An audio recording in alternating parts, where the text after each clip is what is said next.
সুপ্রভাত বন্ধুরা, আজ তোমাদের ছোট্ট একটা মিনি ব্লগ শেয়ার করছি। কাল থেকে ভীষণ বৃষ্টি, আর বৃষ্টিতেই আমাদের বাড়ির সামনে পুরো জল উঠে গেছে। আর এদিকে মাম্মা উঠেই ঘুরতে গেছে।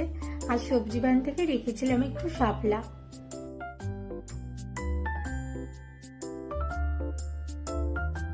যা বৃষ্টি হয়েছে তা বলার মতো না। আজও যদি একই রকম ভাবে বৃষ্টি পড়তে থাকে তাহলে আমাদের বাড়িতেও জল উঠে যাবে। আর এদিকে সকালের কোনো কাজই সারা হয়নি, তাই এখনই চলে আসলাম রান্নাঘরে। এটো বাসন কাসন সরিয়ে এখন বরঞ্চ ওর খাবারটা বসাবো। মামি আসবে, তারপরে এগুলো করবে। এখনো মামি আসেনি, তার জন্য বাসন কোসন যেরকম ছিল সেরকমই রয়েছে। আগেই আদা দিয়ে একটু চা করে নিলাম। সত্যি কথা বলতে কি, সকালের শুরুটা চা না খেলে বেশ ভালো লাগে না, তাই জন্য আগে উঠেই চাটা বানিয়ে নিই, তারপর বাকি কাজগুলো করি। আর সত্যি কথা বলতে কি,